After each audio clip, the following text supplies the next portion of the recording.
Hello and welcome to Selma City Schools Soup Talk, where you can find information relevant to our schools and our district at large. Please welcome our host, Dr. Avis Williams. Hey there, Selma community. This is Dr. Avis Williams, your superintendent, and I am so excited. We've got our community engagement specialist, Courtney Washington, here with us today. And this is our podcast and our YouTube channel. So we're excited about doing this. This is new for us. So we're going to ask for your patience with us as we kind of find our way through this and see what works best in terms of communicating with our community through this format. Because our goal is to make sure that you are well informed of all of the great things that are happening with Team Selma. Yes. And there's a lot. So let's just kind of set the stage. You might ask, why? Why? We did a campaign not too long ago, and we called it My Why. Right. We had a hashtag MyWhySCS. Yes. Had a lot of hits on that. We did. A lot of participation too. Mm-hmm. Very, very, very well participated in. And so that why doesn't just go away just because the campaign ended. Correct. Wouldn't you agree? I do. And so when we think about, first of all, why a podcast, it's a short way for us to really push out a lot of information. Why communicate at all? Because the community needs to know what's going on. They do. And for me, my why is because communication helps to build a positive culture. So once the community knows about what's happening within our school district, they're able to better support us, support our teachers, support our scholars. And it just helps to build the confidence and it helps to build the brand and the culture. So that's my why, communicating with our Team Selma members within and outside of the district. Yeah, and we have a number of business partners and community partners, and your work has been so key in that, Courtney, as our community engagement specialist. One thing that you've worked on is Adopt a School. Yes. And how many partners do we have? Do we even know? It's a lot. We have many, and thank you again to all of our partners. That partner list is growing as we speak daily. And each of our schools have partners, exclusive partners. And when I say exclusive partners, they've worked only with that school. Yes. We also have some partners that are working with more than one school. Thank you so much. We have partners that are working with other partners on activities, like specific projects and that type of thing. So, for example, Elkdale Community Church, they do They do a lot with Edgewood. They do, but and I know that they have worked along with several other churches with some of the projects that they've done. I'm sorry, it's the Good News Club. Good News Club. They did it at Edgewood first, and now they're expanding it to 2 or 3 other elementary schools, right? Edgewood. They are at Sophia Pink Kingston, and I'm thinking they are getting into Cedar Park soon. Okay. Yes. All right.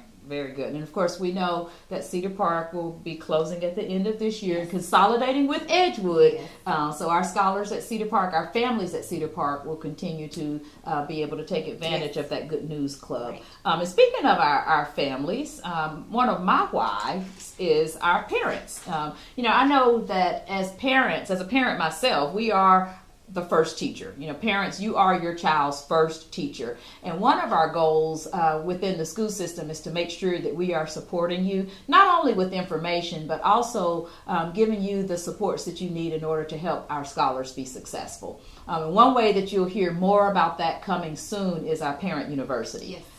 We've got a team that's been working on this Parent University. I'm excited that it will be a mobile unit. Yes.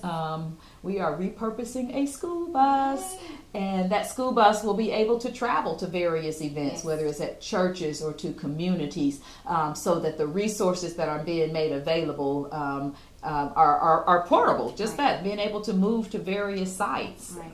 That's exciting. And we're looking for a soft opening for that Parent University as soon as April, at the end of April. Awesome. What about our teachers and staff?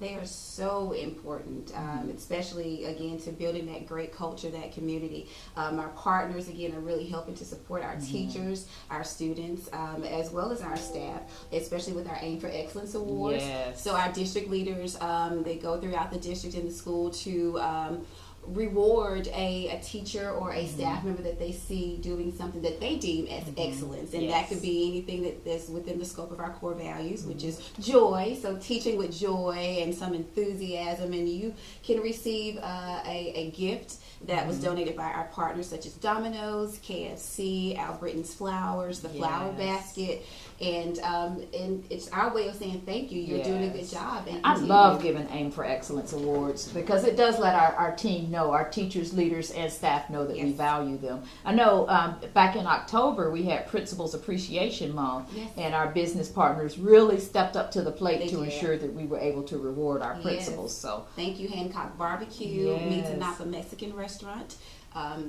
Those were our two. Yeah, and then they did a great job of making sure that we were able to feed our people. And I think Sandbar contributed something as well.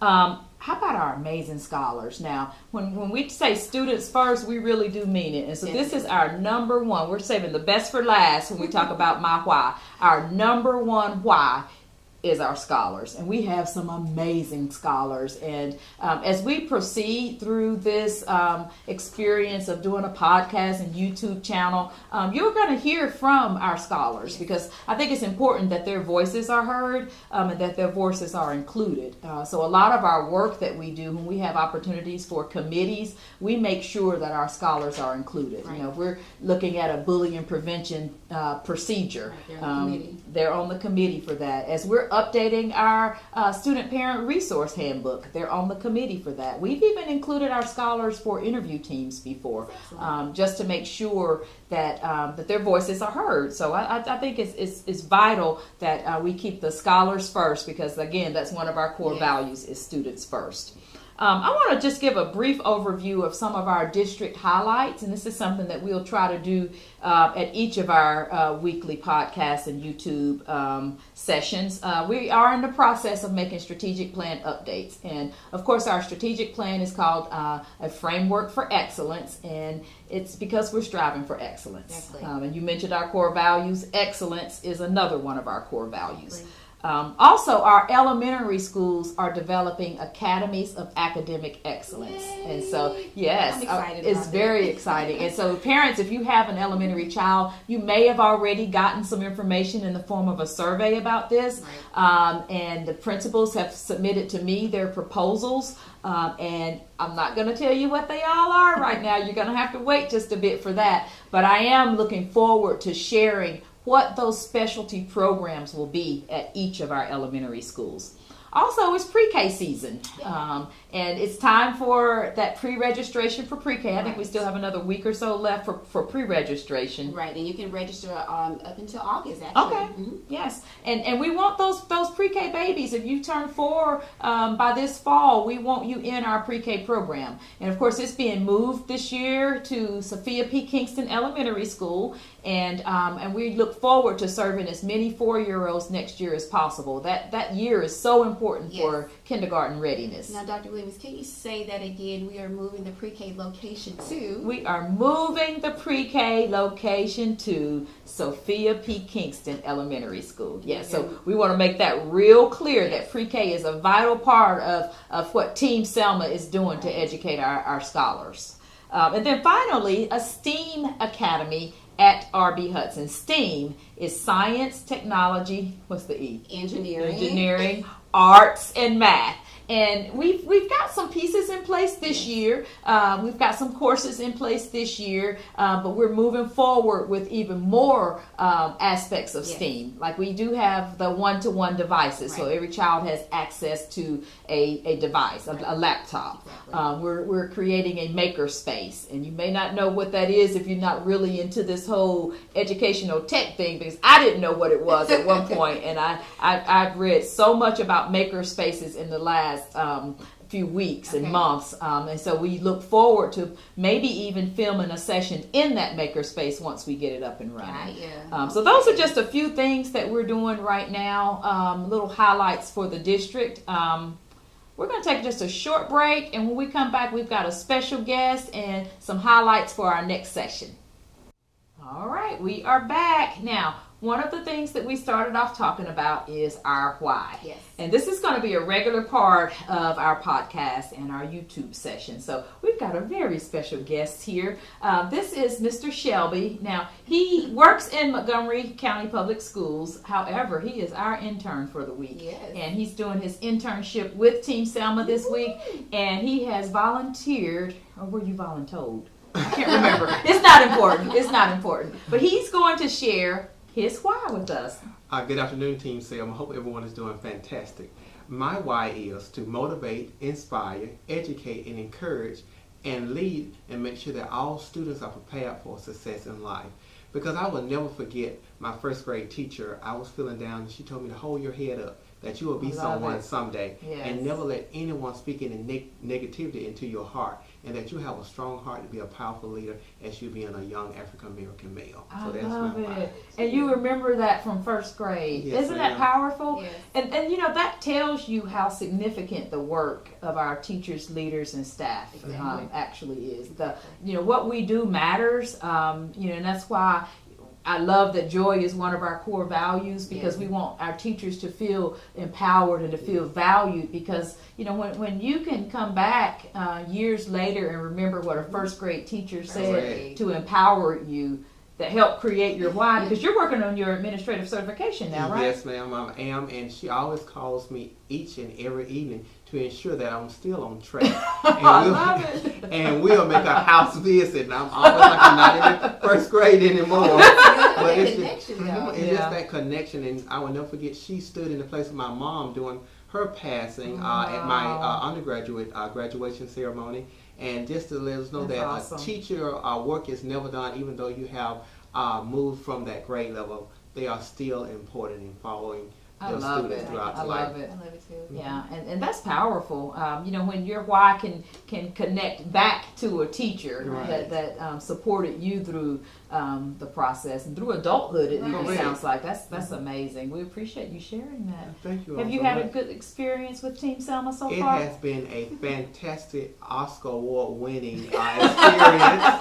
I have learned so much, and I'm just so super proud of the school district being in the historical site. Yes. And it has done just under great leadership, and thank you so much for all that you all are doing to continue to keep We have an students first. amazing team. Yes, we do. Yes. Well, we appreciate you, and so glad that you were able to share in our work here. And we're going to begin wrapping up in just a bit, but I do want to, again, highlight that my why will be a part of our weekly segment, and we'll have guests to come in and share the why behind the work that we do with Team Selma, but to support the whole Selma community. So if there are any teachers, leaders, staff, parent, community supporters, church members, sororities, fraternities, did I miss anybody? I mean, you got civic everyone. groups that want to be guests here, look us up. We're all over social media. Yes, we are. Twitter, Instagram, and Facebook. And as you mentioned, we're adding a podcast as well as YouTube. So we are out there, and the information will be steady. So follow us, like us, share,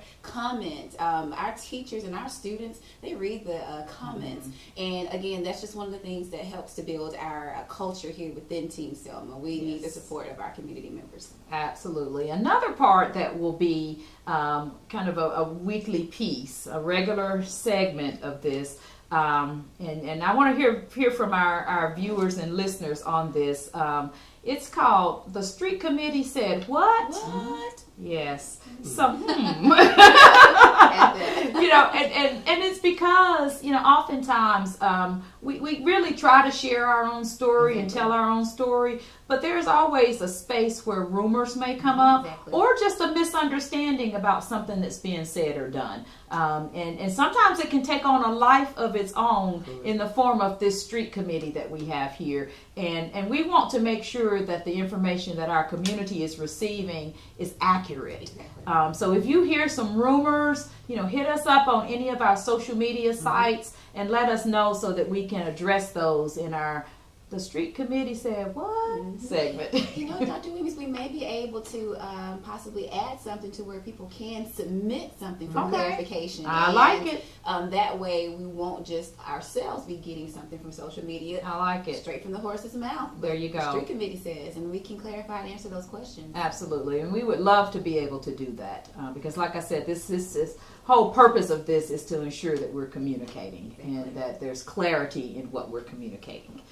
So, as we wrap up, I do want to just tell a little bit about what we've got coming up at our next segment. Now, this will be weekly. However, next week is spring break. Yes, so we will not be recording or viewing this, or you won't have an opportunity to view this next week because of spring break. So we will resume that first week of April. And at our April segment, our first week of April segment, we're going to have a special guest, Gail Box Ingram. She is currently working with schools in Selma City Schools, Dallas County, as well as private schools on a project called Haiku Together. Ooh. Yes. So as a former English teacher, I love haikus. Haiku is just a Japanese poem. We're going to learn all about it. We're going to have a student guest, and we may even write some haikus together during our next segment. And do I need to mention, as a former student, I may have forgotten what a haiku is, so that would be interesting. Well, no worries. We will educate you and all of our listeners and viewers on what a haiku is and how that work may support unity within our community. Any words of wisdom you want to share before we depart? Sure, to always trust in yourself and let everyone know that you are excellent in whatever you do. I love it. I love it. Thank you for joining us for Talk Soup. See you next time. Bye.